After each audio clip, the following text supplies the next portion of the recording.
여러분들 질문 있으면 하시는데, 아까 어떤 분이 제가 수련회에서 수행이 마음 챙김인데 대부분 다 이제 막상 화두를 들거나 다른 방식으로 수행을 해보려고 하면 이게 잘 이어져 가지를 않고 의심을 한다고 하면 그 의심이 이렇게 진짜 일어나지가 않고, 그래서 이제 하다가 말고 잘 안 되는구나 하고 좌절하고 그러다 그만두게 되고 그런 경우가 많은데, 그래서 제가 이제 그걸 잘 이어가는 마음 챙김을,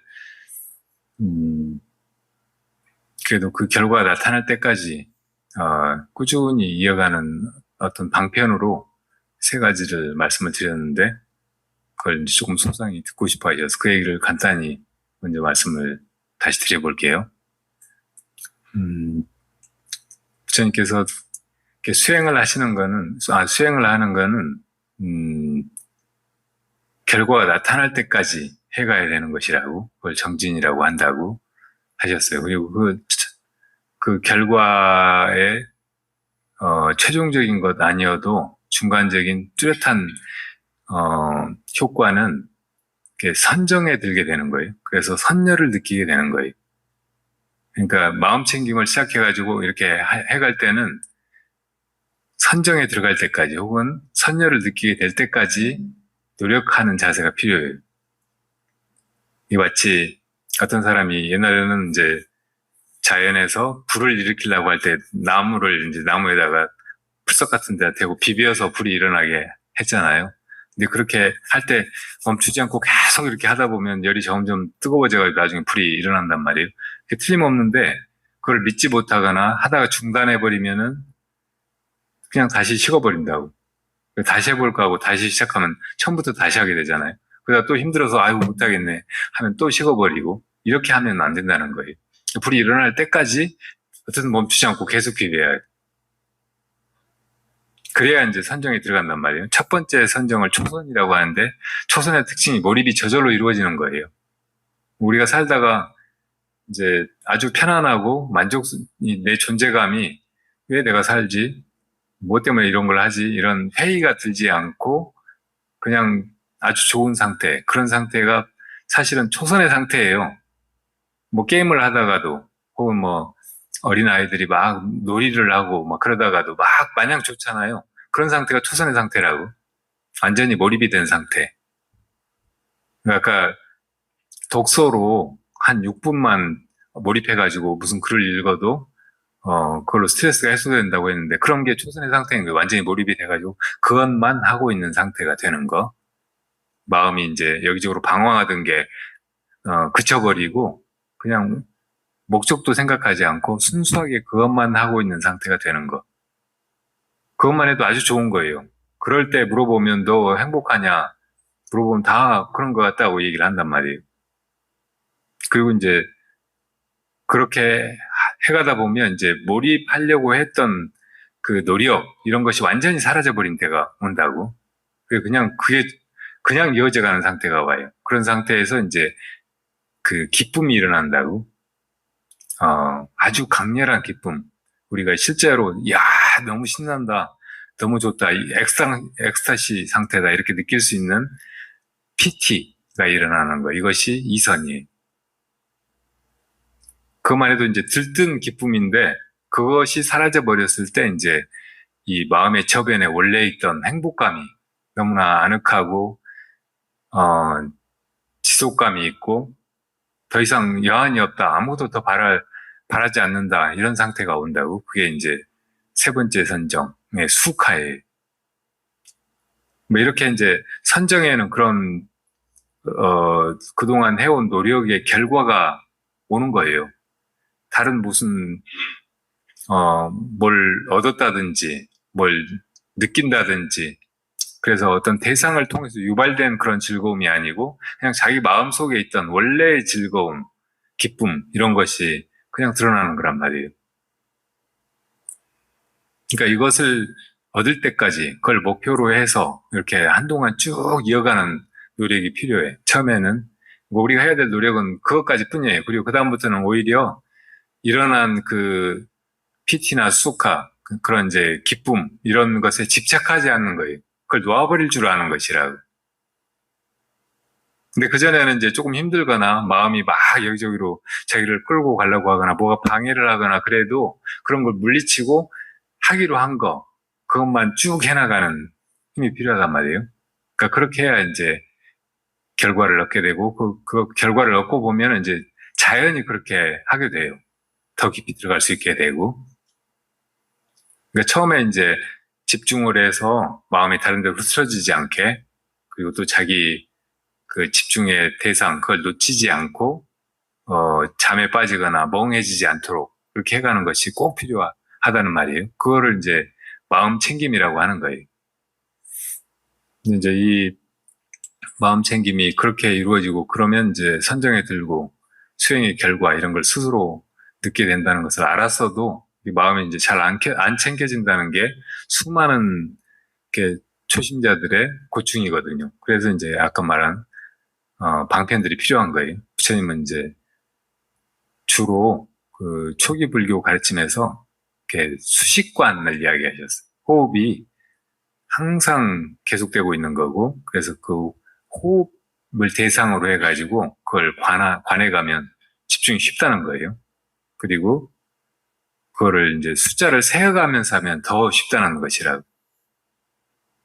이제 이런 방법을 가르치셨고, 또 어디 이제 초기 경전에 다른 데 보면 수행도 뭔가 하는 거잖아요.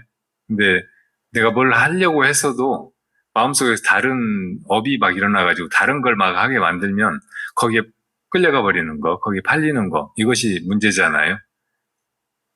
그런데 이제 자기 업이 일어나서 그렇게 하게 만드는 것이든, 아니면 자기가 마음을 챙겨서 자기가 뭔가 하려고 하는 것이든, 다 어떤 것을 한다는 점에서는 똑같아요. 행위라고 이게 수행이든 아니면 업행이든. 그런데 그 그 계속 일어나는 그 행의 앞에다가 이 수행의 초점을 맞추면은 이게 이제 그럴 줄만 알면 저절로 되어간다는 말이라고. 계속 이제 업이 일어나고 마음이 뭔가를 하게 되고 그러는데, 그 행의 그 머리는 의도라고, 의도. 자기가 의식하지 못하든 아니면 자기가 의식을 하든 이 무슨 행동이 일어나기 전에는 꼭 어떤 의도가 일어나. 의도가 먼저 고개를 들고 그다음에 이제 행이 몸통처럼 따라오는 거란 말이에요. 그러니까 이제 그 머리가 일어나기 전에다가 이 자기 화두라든지 관 이거를 두면은, 이것은 그 자리에만 딱 있으면 시계가 딱 시점이 한번 정확하게 맞으면 계속 시간이 맞게 되는 것처럼 그게 저절로 되는 특성이 있는 거예요. 그러니까 그렇게 이제 해보라는 거. 이게 두 번째 방법이란 말이에요. 그리고 이제 세 번째 방법은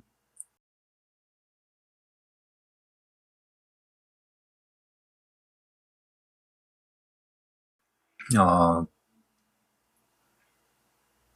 제가 한 두 달 전에 초하루 법회에서 그 우리 마음이 아주 신기한 거라고 하면서 처음에는 이 마음을 이제 그 거울처럼 모든 걸 이렇게 비추는데 비유를 했는데, 더 깊이 들여다보면 이 마음이 어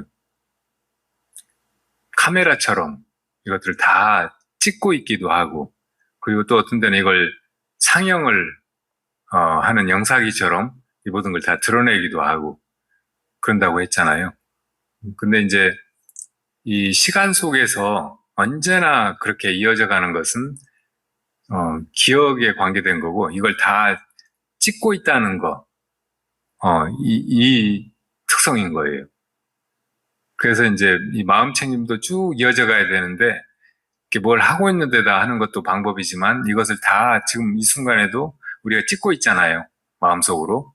근데 이 자리에다가 화두를 둔다는 말이에요. 그러니까 이목고 이것을 한다면 무엇이 지금 이 순간도 이거를 다 촬영하듯이 기억하고 있는가, 이렇게 묻는다는 말이에요. 마음이 이제 어떤 식으로 움직이든 무엇을 하든 그걸 그냥 찍고만 있는 거예요. 원래도 우리가 그렇게 하고 있었다고. 언제나 이걸 기억을 하고 있으니까 나중에 생각을 해보면 그게 또 떠오르죠. 그리고 잊어버린 것도 있지만 또 이제 잘 생각해 보면 또 그게 거기 있었다는 거를, 회상을, 이코를 해내기도 하고, 그러니까 계속 찍고 있는 것은 한순간도 끊이지 않고 있는 거예요. 다시 말하면 우리 마음의 그 바닥에 있는 아뢰야식이 계속 무엇인가를, 일어나는 일을 한편으로는 이렇게 만들어내면서 다른 한편으로는 그 모든 장면을 다 기억을 하고 있는 거예요. 함장을 하고 있는 거란 말이죠. 그래서 이제 화두를 무엇이 이렇게 이 순간에 이 모든 벌어지는 것들을 기억하고 있는가, 이렇게 묻는 것으로 쭉 해나가면 이게 저절로 되기가 쉽다는 거예요. 일상에서뿐만 아니고, 어, 잠드는 순간에도 자기 의식이 이제 잠재의식에, 무의식에 빠져가면서 얼추성투하는 것을, 꿈결의 어떤 것을 막 조작해내잖아요. 그때도 이제 그것을 보고 있는 놈이 있는 거예요. 그러니까 꿈꾸고 나서도 내가 무슨 꿈을 꿨다고 기억을 하는 거죠. 그놈이 기억하니까. 자고 나서도 아무것도 없었고 아무 경험도 없었는데도 그놈이 잘 잤다. 자기가 자고 있는 것을 그걸 찍고 있는 놈이 있었으니까 그렇게 이제 회상을 하는 거죠. 그러니까 이건 이 생시나 혹은 몽시나 혹은 숙면시 이걸 쭉 깨뚫고 계속 작동하고 있는 거니까 무엇이 이렇게 찍고 있는가 그 질문을 거기다가 딱 실으면은 그게 언제나 그렇게 오메가나 이계하게 그렇게 해가기 쉽다는 말이 그런 방법으로 해보기를 말씀을 드린 거예요. 그러니까 그 중에 우선 이제 너무 집중이 잘 안 된다고 생각하는 사람은 일단 호흡을 관하면서 그 호흡에 이렇게 맞춰서 무엇이 이렇게 숨 쉬고 있는가. 어떤 때는 자기가 쉬는 것 같지만 어떤 때는 자기가 의도하지 않아도 무엇인가 어떤 호흡을 계속하고 있잖아요. 이걸 뭐 허파가 호흡을 하고 있다, 내 몸이 호흡을 하고 있다. 그렇게 결론 내려버리지 말고 무엇인가 의도가 있어가지고 숨을 내쉬고 난 다음에 다시 들이쉬고 싶어 하잖아요. 그리고 또 들이신 다음에는 또 내쉬고 싶어 하고 그렇게 안 하면 괴로우니까. 그리고 그렇게 들이쉬는 것이 자연스러워서 그래요. 그래서 전에 법회 때는 제가 이 숨이 쉼이라고 쉼을 쉬는 거라고 그렇게 말씀드리기도 했었어요. 꿈을 꾸고 뭐 그림을 그리고 막 이렇게 하듯이 이 쉼을 쉬는 것이 숨쉬기라고 이 호흡이라고. 그러니까 그렇게 이제 하지 않으면 마음이 편치가 않은 거예요. 쉰다는 건 마음이 편안해지는 건데, 그러니까 무의식 중에라도 우리가 계속 호흡을 하는 것은 그렇게 하는 것이 편안하니까, 그게 자연스러우니까, 그게 좋으니까 그렇게 하고 있는 것이라고. 그러니까 이 숨이 그런 이제 깊은 의미가 있고 또 우리가 그런 이제 이, 이 법의 이치 때문에 우리 안에서 그렇게 일어나고 있는 거니까 거기에다가 화두를 실어서 이목고를 한다면 무엇이 이렇게 숨쉬고 있는가, 이목고를 무엇이 이렇게 숨쉬고 있는가 이렇게 살짝 바꿔서 호흡 따라서 그렇게 쭉 해보면 좋단 말이에요. 호흡을 세면서 하면 더 좋다고 부처님이 수식관을 얘기했잖아요. 그러니까 같은 질문을 계속 던지면서 숨을 들이쉬었다가 내쉴 때마다 하나, 둘 이렇게 세면서 해도 돼요. 그러면 이게 지속력이 훨씬 강해서 하나부터 10까지 세어 올라가고 내려오고 그다음에 20까지 올라가고 내려오고 30까지 올라가고 내려오고 40까지, 50까지 그다음에 90까지, 100까지 올라갔다 내려오고 그다음에는 90까지만 내려갔다 올라갔다 내려오고 그다음에 80까지, 70까지 이렇게 해서 하나로 돌아오면 그게 이제 큰 한 호흡관의 죽인데 그게 보통 한 2시간에서 4시간 정도 이어지는 거예요. 그러니까 그동안 거기다가 이제 화두만 실어가지고 하면 4시간을 완벽하게 흐트러지지 않고 이 화두를 유지하는 거예요. 그러니까 그렇게 해보면 돼. 그렇게 하는 사이에 틀림없이 아무리 그 둔한 사람도 이게 집중이 되는 느낌 혹은 선정에 들어가는 느낌, 선열 이런 걸 느낄 수가 있다고. 그렇게 해보시라는 말씀이에요. 그리고 이제 조금 잘 된다 싶으면 이제 자기 마음속에서 일어나는 의도를 면밀하게 알아차야 되고 항상 거기다가 화두를 두고 움직여요. 움직일 때나 안 움직일 때나 그 의도 앞에다가 축구 선수가 공에 눈을 떼지 않듯이 몰고 갈 때도 공을 항상 앞에 두고 몰고 가잖아요. 그리고 자기한테 공이 없어도 공이 어디서 움직이는지를 항상 의식하고 있어요. 그렇게 하듯이 이 삶의 전체를 축구 경기에 임한 선수처럼 화두를 의도 앞에다 두고 그걸 몰고 움직이라는 거예요. 뭘 하지 말라는 게 아니고 이렇게 하는 것을 그 의도에 이어서 그런 행동이 일어난다는 걸 보면서 그 의도 앞에다가 언제나 화두를 들고 이제 그렇게 의도도 일어나고 행도 일어나고 하는 것을 그렇게 지켜보면서 지내면 별로 노력하지 않아도 이게 이제 움직일 때나 혹은 좌선할 때나 잠잘 때나 그대로 이렇게 이어져 간다는 걸 쉽게 경험한다. 그리고 이제 그렇게 해서 상당한 결과를 얻었는데 이렇게 잠만 들면은 의식이 흐려지기만 하면은 이걸 놓쳐버린다 싶은 사람은 아까 마지막 세 번째 방법 있잖아요. 계속 이걸 찍고 있는 거, 그 자리에다가 화두를 둬보는 거예요. 사실은 그게 제일 어떻게 보면 강력한 방법이에요. 몽산법어에 진심 중에 유의, 의심이 있으면은 혼침과 산란에 이 화두가 끊어지지 않는다고 그런 말씀이 나오는데 참마음으로 화두를 든다. 근데 참마음이라고 하는 것이 어떤 건 거짓된 마음이고 어떤 건 이제 진실한 마음이고 그래서 참마음이라고 하는 게 아니고 언제나 그대로 똑같은 마음이 참마음이라고. 불교에서 참되다고 하는 것은 항상한 것을 얘기하는 것. 있다가 없어져 버리는 건 환이고 실제하는 것이 아니라고. 근데 우리 마음속에 계속 찍고 있는 그 부분, 그것이 이제 언제나 이어지는 거니까 그 마음에다가 화두를 두면 이거는 혼침이나 산란에 휩쓸려 가지 않고 언제나 그대로라는 말이에요. 그러니까 잠에 많이 빠져서 화두를 놓쳐버리는 사람은 마지막 그 방법을, 그러니까 공부가 잘 되는데 잠만 들면 화두가 없다 그런 사람은 마지막 방법을 시도를 해보면 좋아요.